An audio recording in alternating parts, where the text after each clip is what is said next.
ઘરમાં કોઈને ખમણ ઢોકળા ના ભાવે ને એવું તો બને જ નહીં. નાના મોટા સૌ કોઈને ભાવતા બજાર જેવા આ ખમણ ઢોકળા તમે ઘણીવાર ઘરે ટ્રાય કરી જ હશે. મેં પણ તમારી જેમ ઘણીવાર ટ્રાય કરી, પણ બહાર કંદોઈ બનાવે ને એવા તો થાય જ નહીં. પણ અંતે થોડું ઘણું કંદોઈ પાસેથી જાણીને અને ટ્રાય કર્યા પછી ખમણ બનાવ્યા તો હવે એ રીતથી દરેક વખતે ખમણ આવા જ સરસ બને છે. આ ખમણ એકદમ સ્પંચ જેવા અને જાળીદાર થવા જોઈએ. આપણે જ્યારે ખમણ ઢોકળા પ્રેસ કરીએ ને ત્યારે પ્રેસ તો થઈ જાય, પણ પાછા એના ઓરિજિનલ ફોર્મમાં આવી જવા જોઈએ, જેથી એ ફૂલેલા જ રહે. સાથે એ ડિશેપ પણ ના થવા જોઈએ, એ એની ખાસિયત છે. તો જુઓ, અહીં ખમણને પ્રેસ કરીએ છીએ છતાં પણ પ્રેસ નથી થતા, ફરી એના ઓરિજિનલ ફોર્મમાં આવી જાય છે. તો બસ આ જ પરફેક્ટ ખમણ છે. તો જો તમે પણ આવા ખમણ બનાવવા માંગતા હોય ને તો વિડીયો 1 સેકન્ડ પણ મિસ ન કરતા. એકવાર તમને ખમણ આવડી ગયા ને પછી તો તમે દરેક વખતે સરળતાથી ફટાફટ ખમણ ઘરે તૈયાર કરી શકશો. તો ચાલો ખમણ બનાવી લઈએ.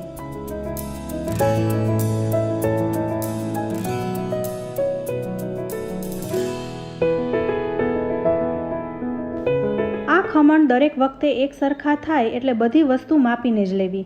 તો મેં અહીં 250 ગ્રામ બેસન લીધો છે. આ ચણાનો લોટ નથી. ખમણ બનાવવા માટે હંમેશા બેસનનો જ ઉપયોગ કરવો.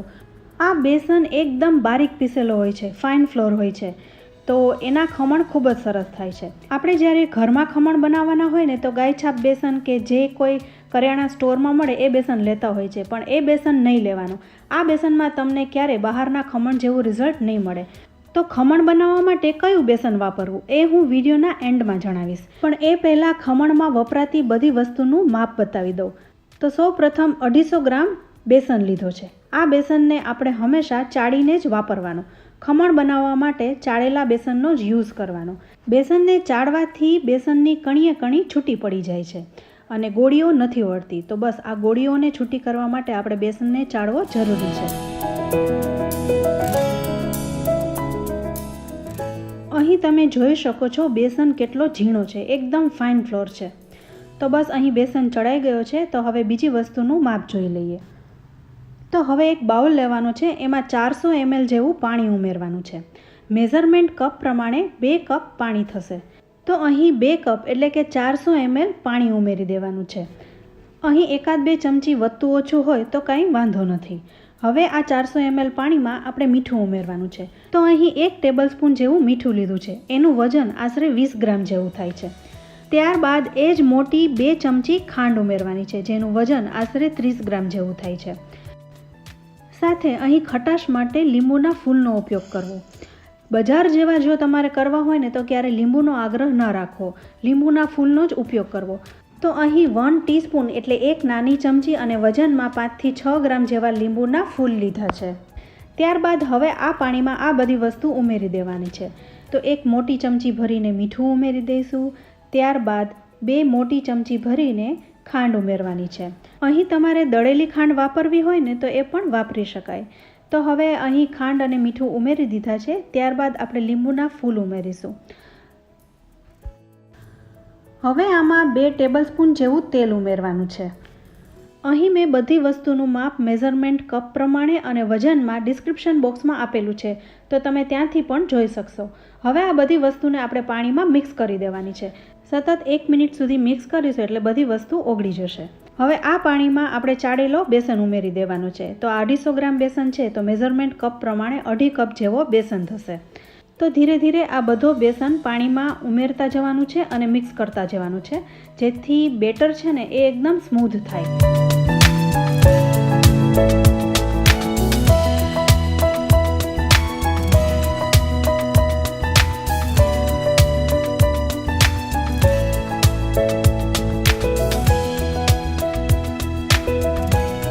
હવે ધીરે ધીરે 250 ગ્રામ લોટ આ પાણીમાં ઉમેરી બધું મિક્સ કરી લેવાનું છે. હવે બધું મિક્સ થઈ ગયું છે. તો બેટરની કન્સિસ્ટન્સી આપણે જોઈ લઈએ. તો જુઓ, અહીં બેટર એકદમ પતલું પણ નથી અને એકદમ જાડું નથી, ચમચીમાં ચોટે એવું છે. આ બેટર એકદમ પરફેક્ટ છે. અહીં આપણે બેટરને બરોબર મિક્સ તો કરી લીધું, પણ હજુ આખી ભાગી ખાંડ રહી હશે. તો બેટરને 10 મિનિટ માટે ઢાંકી સાઈડમાં રાખી દઈશું. ત્યાં સુધીમાં આપણે ઢોકળિયામાં પાણી ગરમ કરવા મૂકી દીધું છે. સ્ટેન્ડ પણ ગોઠવી દઈશું, જેની ઉપર થાળીમાં આપણે સ્ટીમ કરી શકીએ. હવે આટલું બેટર સમાય અને ફૂલવામાં થોડી જગ્યા રહે એટલી ઊંચી જો તમારી પાસે થાળી હોય તો થાળીનો ઉપયોગ કરવો, પણ હું અહીં ડબ્બાના ઢાંકણનો ઉપયોગ કરી રહી છું. તો તમારી પાસે આટલી મોટી થાળી ના હોય તો બેટરને 2 ભાગમાં ડિવાઈડ કરી એક થાળી ઢોકળિયામાં અને બીજી થાળીને કુકરમાં સીટી કાઢી સ્ટીમ કરવા રાખવી, પણ ઉપરા ઉપર ઢોકળિયામાં 2 થાળી ના મૂકવી. આવું કરવાથી ખમણ સારી રીતના ફૂલશે નહીં, તો આ વાત ખાસ ધ્યાનમાં રાખવી. અહીં આ ડબ્બાનું ઢાંકણ છે એ ઢોકળિયામાં એકદમ ફિટ આવી જાય છે, તો તમે જોઈ શકો છો, અને હાઇટમાં પણ ઊંચું છે એટલે ખમણને ફૂલવાની જગ્યા સારી એવી મળશે. હવે આ ઢાંકણને તેલથી ગ્રીસ કરી લઈશું એટલે ખમણ ચીપકે નહીં.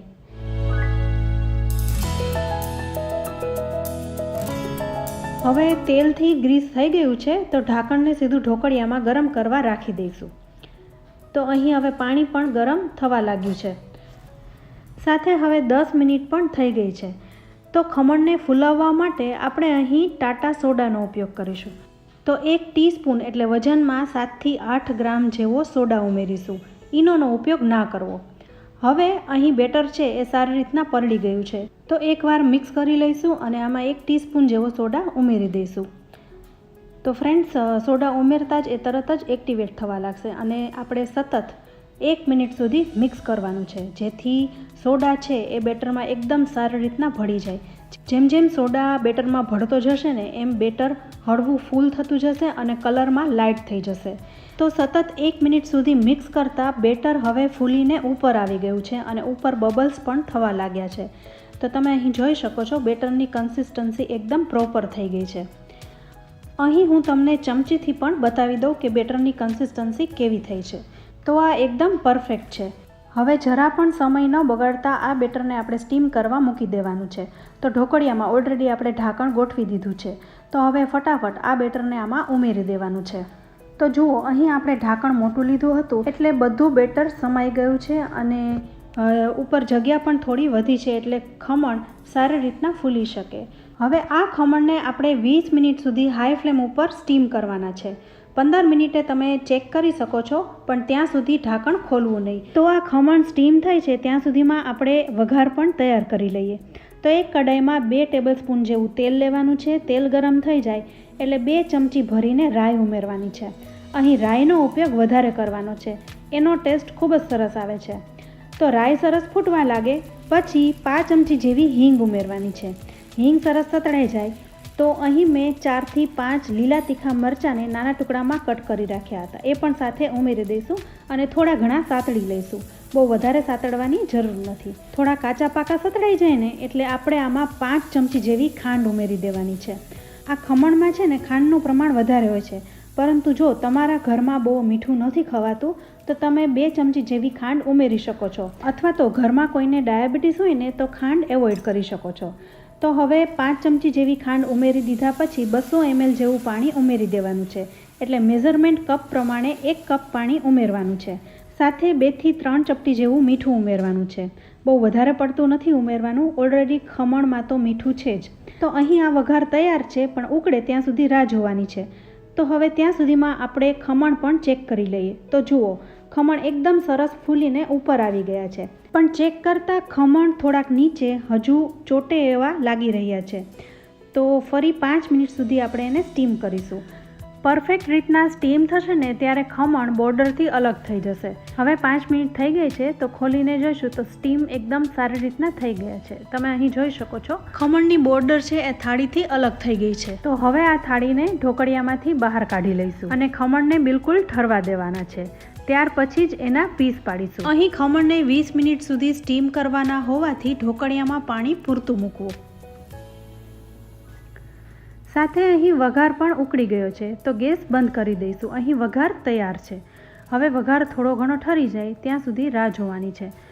10-15 મિનિટ પછી ખમણ એકદમ સારી રીતના ઠરી ગયા છે. તો હવે આ થાળીમાંથી આપણે ખમણને બહાર કાઢી લેવાના છે. તો એક છરીથી ખમણની બોર્ડર અલગ કરી લઈશું અને હળવેથી આ ખમણને એક થાળીમાં પાથરી દેવાના છે. ખમણ બિલકુલ ઠરી જાય ને ત્યાર પછી જ થાળીમાંથી એને કાઢવાની કોશિશ કરવી, નહીતર ખમણ તૂટી જશે.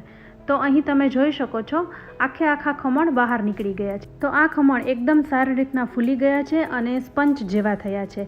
જાળી પણ એકદમ સરસ રીતના પડી છે. તો ફ્રેન્ડ્સ જુઓ, આપણે એને પ્રેસ કરીએ છીએ તો પણ એ પ્રેસ નથી થતા, એના ઓરિજિનલ ફોર્મમાં આવી ગયા છે. અહીં એકદમ સ્પંચ જેવા છે. તો બસ આ જ મેઝરમેન્ટને ફોલો કરશો તો તમારા ખમણ પણ આવા જ થશે. હવે આ ખમણમાં આપણે કટ લગાવી લઈએ. પછી આપણે જે તૈયાર કરેલો વઘાર છે ને એ આની ઉપર રેડવાનો છે. ખમણમાં જાળી જ એટલી બધી સરસ પડી છે ને કે જ્યારે વઘારનું પાણી રેડીશું ને ત્યારે ખમણમાં અંદર સુધી ઉતરી જશે. તો ફ્રેન્ડ્સ, અહીં તમે જોઈ શકો છો આ ખમણ કેટલા સરસ થયા છે. એકદમ પોચા રૂ જેવા. પ્રેસ કરીએ છીએ ને તો પણ એના ઓરિજિનલ ફોર્મમાં પાછા આવી જાય છે. બસ એકદમ ગાદી જેવા છે. તો હવે અહીં આપણે આ વઘારને ખમણ ઉપર છાંટી દેવાનો છે.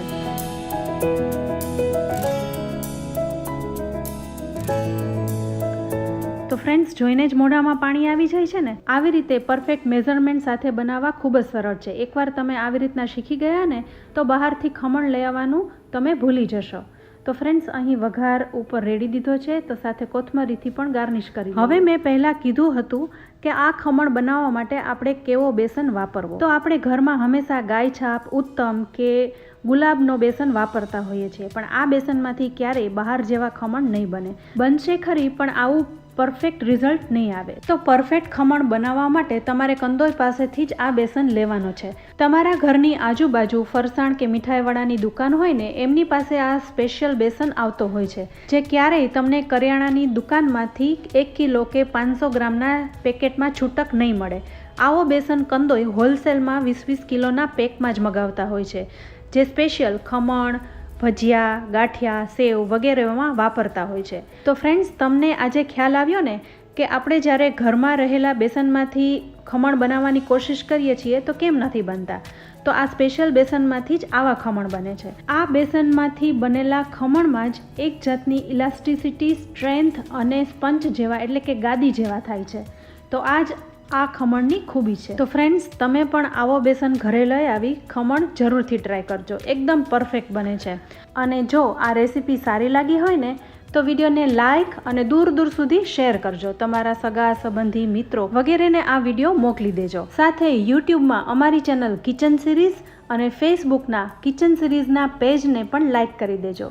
તો ફરી મળીશું આવી જ એક ઉપયોગી રેસીપી સાથે. ત્યાં સુધી આવજો.